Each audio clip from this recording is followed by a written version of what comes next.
వేస్తున్నారని చెప్తున్నారు. ఇక్కడ సంతానం అవదు అనేది మనమైతే ఏదైతే బాబాను కోరుకుంటామో మిగిలిన వాటితో ఆలోచించాల్సిన అవసరం లేదు. నాకు ఈ సంవత్సరం బాగాలేదు, ఈ సంవత్సరం బాగుంది, ఇవి ఇక్కడికి పోతే జరుగుతుంది, అక్కడికి పోతే జరగదు, ఇవన్నీ వదిలిపెట్టాలి. కేవలంగా బాబా వారి మీద విశ్వాసం ఉంచి చేసినట్టయితే తప్పకుండా ఇస్తాడు, ఆయనే ఇస్తాడని చెప్పేసి అన్నీ ఎంతోమంది జ్యోతిష్యులు చెప్పినా కానీ సంతానం కాకుండా లేదు. సంతానం అయింది బాబావారి ఒక పళ్ళ స్పర్శ చేతనే. ఇక్కడ కోరుకునేది ఏంటంటే మోక్షం. మోక్షం అంటే ఏంటి అసలు? మోక్షం అంటే ఏంటి అసలు? మోక్షం రావాలంటే ఏం చేయాలి? పాపం చేయాలా, పుణ్యం చేయాలా? లేదా పాపం చేసినా రాదు, పుణ్యం చేసినా రాదు. పుణ్యం చేస్తే వస్తుంది స్వర్గం అనిపిస్తూ కొంతకాలం, తర్వాత మళ్ళీ నీ కర్మలు అనుభవించాల్సింది, మళ్ళీ భూమి మీద పడాల్సింది. పాపం అనుకోండి, నరకం అనుభవిస్తావు, కొంతకాలం నానా కష్టాలు అనిపిస్తావు, మళ్ళీ భూమిలో పడుతుంది. ఏం కావాలి అసలు? మోక్షానికి ఏం కావాలి? ఏం కావాలంటే అసలు ఏమీ వద్దు, ఏమి ఉండకూడదు. అంటే పాపం ఉండకూడదు, పుణ్యం ఉండకూడదు. ఏది ఉండకుండా ఉంటేనే మోక్షం వస్తుంది. కానీ ఆ మోక్షానికి ఎవరు ప్రయత్నం చేయాలి? జంతువు ప్రయత్నం చేస్తుందా? ఇప్పుడు నేను మీకు అందరికీ చెప్తున్నాను, ఇట్లా చేయండి, అట్లా చేయండి అని చెప్తున్నాను అనుకోండి. లేదా బాబావారు ఎవరో చెప్తున్నారు మంచి విషయాలు, వింటారు. ఎవరు వింటారు? మనుషులైతే వింటారు. ఒక పిల్లిలో కూర్చోబెట్టి, పిల్లి నువ్వు చాలా మంచిదానివి, జాగ్రత్తగా ఉండు, హింస చేయకు, ఆ యొక్క వాటిని ఎలకలను పట్టకు, చాలా జాగ్రత్తగా తిని మంచి ధర్మాన్ని పాటించు, మోక్షం వస్తుంది నీకంటే వింటుందా? పిల్లి గారు నువ్వు చేయకంటే వింటుందా? పోయి వెంటనే నువ్వు సంవత్సరం వరకు దానికి ఉపదేశం చేసి చేసి చేసి పెట్టినా ఎలక కనపడగానే పట్టేస్తుంది. నీకు ఏమైపోయింది అంటే మనం మోక్షం పొందడానికి ఎవరికి అర్హత ఉంది? మానవ జన్మకు అర్హత ఉంది. మానవ జన్మలో ఏం కావాలి? ఏది వద్దు, ఏది వదిలిపెడతామో అదే కావాలి.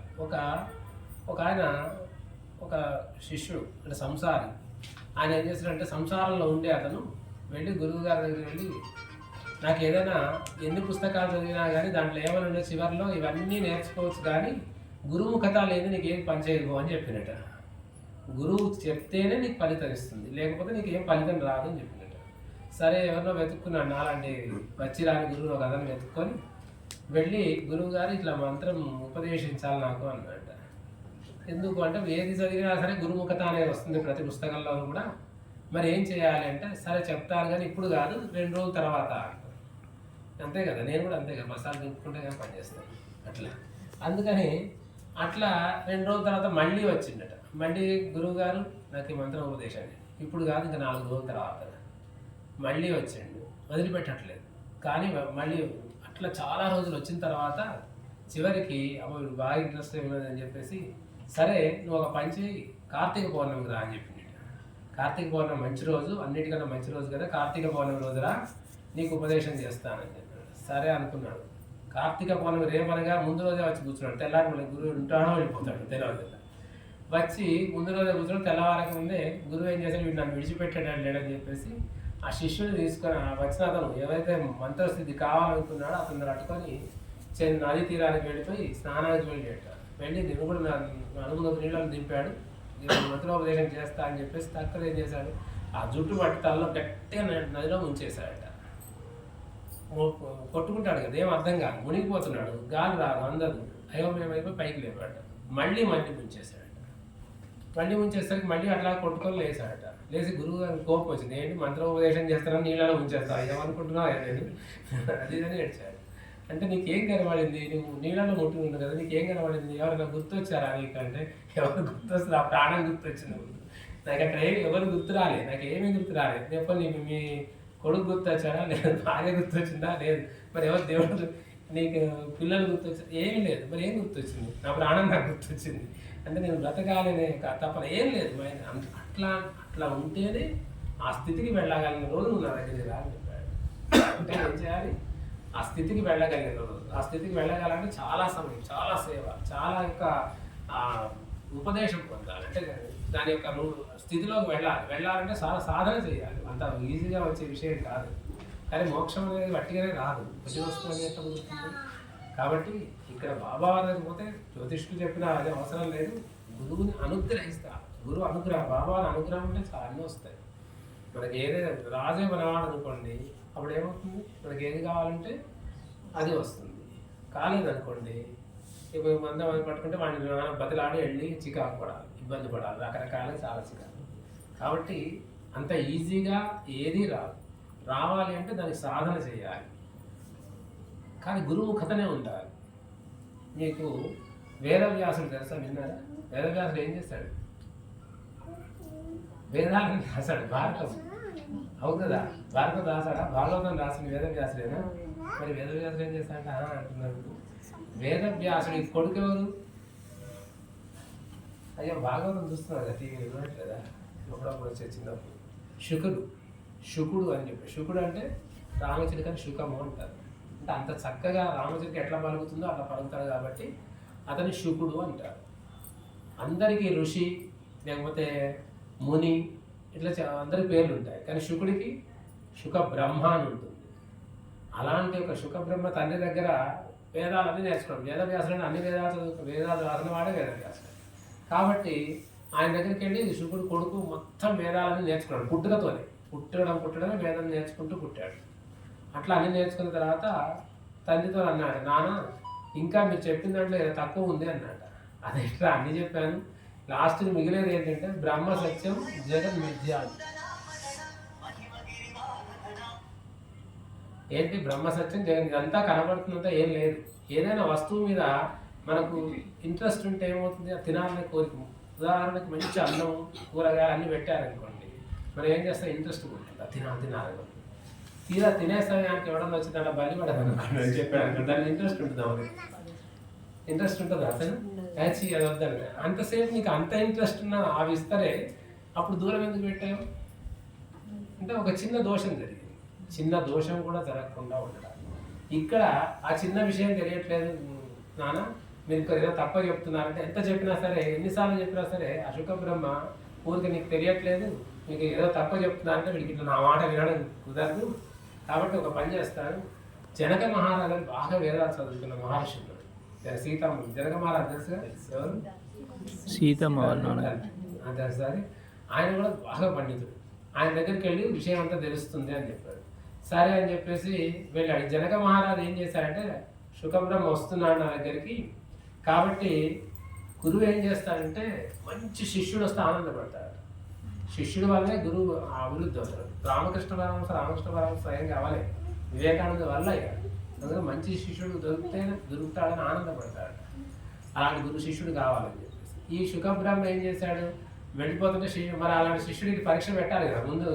చక్కగా రాగా అన్నిచ్చామనుకోండి పైగా ఆగదు. కాబట్టి ఏం చేశాడు, ఒక 7 ద్వారాలు ఉంటాయి వాడు రాజ్యానికి. ఒక్కొక్క ద్వారం దగ్గర భటుడు చెప్పాడు, అరే నువ్వు ఒక శుకబ్రహ్మ కానొస్తున్నాడు, ఆయన ఒక రోజంతా అక్కడ ఆపేసి అని చెప్పేసి అట్లా 6వ ద్వారం 5, 4, 3, 2, 1 అట్లా పెట్టేసి చెప్పాడు. మొదటి ద్వారం దగ్గర శుకబ్రహ్మ రాగానే ఆగంటే ఒక రోజంతా ఉంచారు. మళ్ళీ 6వ ద్వారం 5వ ద్వారం నాకు ఎన్ని రోజులైనాయి, 7 రోజులైంది. 7 రోజుల దాకా ఓపిక పట్టాడు, కోపం తెచ్చుకోలేదు ఎక్కడా కూడా. సరే వాళ్ళు ఏమన్నా సరే ఓపికగా ఉన్నాడు. తర్వాత మంత్రి దగ్గరికి అయిపోవాలి. మంత్రి దగ్గర 7 రోజులు వాడికి పరీక్ష పెట్టారు. అన్నాడు 7 రోజులు సర్వం పని చేస్తూ కూర్చున్నాడు. 14 రోజులు అయినా ఓపిక పట్టాడు. కాబట్టి చివరికి జనక మహారాజు దగ్గరికి వెళ్ళడానికి ఆయన ఏం చెప్పాడంటే, మా నాన్న వేరే యుద్ధం చెప్పాడు కానీ నాకు అర్థం కాదు, ఇంకా నాకేదో ఉంది కొంచెం అంటే, ఏముంది వేదంలో ఏమీ లేదయ్యా, బ్రహ్మ సత్యం జగన్ మిథ్య అయిపోయింది, ఇదే బొమ్మని చెప్పాడు. ఇది మా నాన్న చెప్పింది కదా ఇంటి దగ్గర, నువ్వు చెప్పేది దానికోసం ఎన్ని కష్టాలు పడ్డావేంటి అన్నాడు. అంటే మీ నాన్న చెప్పిందే సత్యము, కాకపోతే తండ్రి అనే భావన నీవు ఇంకా ఏదో ఉందని తెలుసుకున్నావు, అదే సత్యం, అది అంతే వెళ్ళావు అన్నాడు. అప్పుడు తండ్రి దగ్గరికి వచ్చావు, నాన్న నువ్వు చెప్పింది ఆయన చెప్పాడు, ఏం లేదు దాంట్లో బ్రహ్మ సత్యం జగన్ విద్య అని లాస్ట్ చెప్పాడు. కాబట్టి మనం ఏదైనా నేర్చుకోవాలి అంటే గురుముఖతనే నేర్చుకోవాలి. అన్ని వదిలిపెడితే మోక్షమే, కానీ అన్ని వదిలిపెట్టగలమా? ఏది వదిలిపెట్టాం. ఎందుకంటే ప్రతిదీ కావాలి. ఉన్న సమస్యలలో బట్టి కొట్టుమిట్లాడుతూనే ఉంటాం. ఈ సమస్య ఇంకొక సమస్య తీరగానే పెళ్ళైన వాడు ఏమనుకుంటాడు, పెళ్లిగా ఉంటాను, ప్రతిదీ ఏది కోరుకుంటామో అది సమస్య. మనం అనుకుంటాం ఉద్యోగం వచ్చిన తర్వాత ఏం చేస్తారు, ఉద్యోగం వచ్చిన తర్వాత 24 గంటలు పనిచేస్తుంది మా అమ్మాయి, చాలా కష్టపడిపోతుందని బాధపడతారు, అది సమస్య. ఉద్యోగం పెళ్లి చేస్తే పిల్లల సమస్య, పెళ్ళి అయిన తర్వాత మళ్ళీ అక్కడ తట్టుకోవట్లేదు, అది సమస్య. మళ్ళీ ఆ పిల్లలు పెరగాలి, మళ్ళీ వాళ్ళకి పెళ్ళిళ్ళు చేయాలి, మళ్ళీ వాళ్ళ పిల్లలు, ఇదే జీవితం అంతా సమస్యలతో నిండిపోతుంది. కాబట్టి వదులుకోలేము. ఎప్పుడు వదులుకోగలమంటే పూర్తిగా జిజ్ఞాస. ఇప్పుడు నేను చెప్పాను కదా, విస్తరలో అన్నీ ఉన్నప్పుడు ఏదైనా దాంట్లో లేదు అనుకుంటే దాన్ని వదులుకోగలం, కానీ లేదు అనుకోలేము మనం. దాని మీద మనకు విరక్తి ఎప్పుడు వస్తుంది? ఏదైనా ఇష్టమైనది దాంట్లో కొంచెం చెడు ఉందంటే విరక్తి వస్తుంది. కూర బ్రహ్మాండంగా వండింది అనుకోండి, అందులో కొద్దిగా చేదు ఉందని వాళ్ళని చెప్పాడు అనుకోండి, అంత కూరలు కూడా మనకి ఇష్టం అనిపించదు, ఇదంతా బాగాలేదని వదిలిపెట్టేస్తాం. అంటే చిన్న విషయం వల్ల మనం అది దాని మీద ఇష్టం జరుగుతుంది. అట్లాగే మనం కూడా దీన్ని కూడా అంతే, జీవన విధానాన్ని కొద్ది ఆధ్యాత్మిక దగ్గర చేసి సాధన చేస్తూ ఉంటే దానికి అర్హులమవుతాం. మొత్తం అర్హత ఏం రాదు, కష్టం, ఎక్కువ చాలా సాధన చేయాలి, ఇప్పటికి మనకు సరిపోదు. కానీ మనం అంత చేయలేము. కొంతనన్నా చేద్దాం, కొంతనన్నా ఆ రూట్లో వెళ్దాం అనేసి బాబావారు చెప్పినారు, అది సత్యం. కాబట్టి ఉన్నవాళ్ళు విన్నవాళ్ళందరూ కూడా అలవుతారా అంటే కాదు. మామిడి చెట్టు పూత పూస్తుంది అనుకోండి, బాగా పూత పూస్తుంది, నువ్వు ఎన్ని కాయలు అయిపోతాయి అనుకుంటాం, అన్నీ కావాలి, అందరూ గొప్ప వరకు పూత రాలిపోతుంది. సగం మంది శిష్యులు వెళ్ళిపోయినట్టు అక్కడ. ఇంకా కొన్ని పిందెలు లాగుంటాయి, అందులో కొంత విన్నవాళ్ళు కొంతసేపు ఉంటాడు, మళ్ళీ వాళ్ళు వెళ్ళిపోతారు. చివరికి 1, 2, 4 పళ్ళు అవుతాయి, వాళ్ళే నిజంగా ఉంటారు. అట్లా సత్యాన్ని తెలుసుకోగలడానికి ప్రయత్నం చేసేవాళ్ళు ఎవరో కొంతమంది ఉంటారు, ముందు చాలా మంది. ఈరోజు విశేషం ఏంటంటే చూడండి, రోజు ఎంత జనం ఉండేవాళ్ళు, వాళ్ళు ఎంత తగ్గిపోయారు. ఎందుకని? తగ్గిపోవడానికి కారణం ఇవాళ వచ్చిన వాళ్ళు అదృష్టం అవుతుంది, తెలుసా మీకు? ఎందుకు?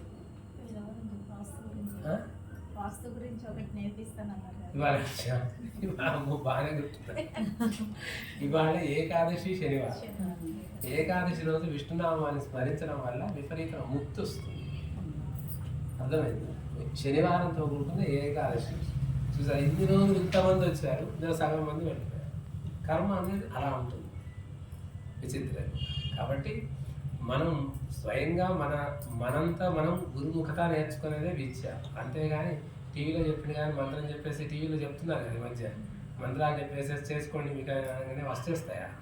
అంత వస్తే ఇంకా ప్రపంచం అందరూ అవే చేసేసి రకరకాలు చేస్తారు. కాబట్టి ఎవరు చెప్పారు, నేను ఒక కథ వచ్చాడు పల్లెటూరు నుంచి, కరంగలి మాల కొనుక్కుంటాను గురువు గారు, రేపు పౌర్ణమి రోజు నాకు నా మెడలో మీరే మీ చేతుల మీదుగా వేయాలి అని చెప్పేసి. కరంగలి మాల ఎందుకు కొనుక్కోవాలి, ఎందుకు వేసుకోవాలి అని ఎవరన్నా చెప్పారా? ఎవరన్నా? అందరూ వేసుకుంటున్నారు కూడా, డబ్బులు బాగా కలిసి వస్తాయి అంటే ఇంకా మరి ఎందుకు రైతు పొలానికి ఎందుకు వెళ్తావు, పని ఎందుకు చేస్తావు, ఇంకా మాల వేసుకొని ఇంట్లో కూర్చొని రోజు చదువుతాను అని కాదు, అది అవసరం లేదులే, అసలు అలాంటి నేను వెయ్యను, వద్దు, నువ్వు శ్రమ చెయ్యి. ఎంత శ్రమలో ఫలితం వచ్చేటట్టు కూడా. కొంతమందికి ఎంత శ్రమ చేసినా కానీ ఫలితం రాదు. రావడానికి కోసమని గురువుని ఆశ్రయించు, దానికోసం భగవంతుని ఆశ్రయించు. స్వామి నేను ఇంత కష్టపడుతున్నాను, నాకు కావాల్సిన ఫలితాన్ని నేను ఉట్టిగా అడగట్లేదు, పట్టిగా ఏదో వాడెవడో మాల చెప్పాడని చెప్పేసి ఇంకొకడు చెప్పాడని చెప్పేసి అది చేసి శ్రమ చేయకుండా ఏది రాదు. గుర్తుపెట్టుకోవాలి, శ్రమ చెయ్యాలి, జ్ఞానం సంపాదించాలి. భక్తితోనే సరిపోదు, భక్తిలో కూడా జ్ఞానం సంపాదించాలి, అప్పుడే దానికి ఒక ఫలితం వస్తుంది. అంతే తప్ప ఏది లేకుండా నాకు పట్టిన జ్ఞానం రావాలి, నాకు పట్టిన ఫలితం రావాలి, నాకు పంట వేస్తే నేను ఎంత కూర్చుంటే నీటి పెట్టను ఏం పెట్టను, ఆ కరుగలు ఏదో మాల వేసుకుంటాను కూర్చుంటానంటే రాదు. శ్రమ చేయాల్సిందే, కష్టపడాల్సిందే. షడ్భాగం మనుష్యానం, సప్తమం దైవ చింతన. 6 భాగాలు మనం కష్టపడాల్సిందే, 7వ భాగం మాత్రమే భగవంతుడు. అది చేస్తే అప్పుడు కరుణ వస్తుంది. అందుకోసం అందరూ కృషి చేసి భగవంతుని అనుగ్రహం పొందడానికి ప్రయత్నం చేయాలి. శ్రీ సచ్చిదానంద సద్గురు సాయినాథ్ మహారాజ్ की जय।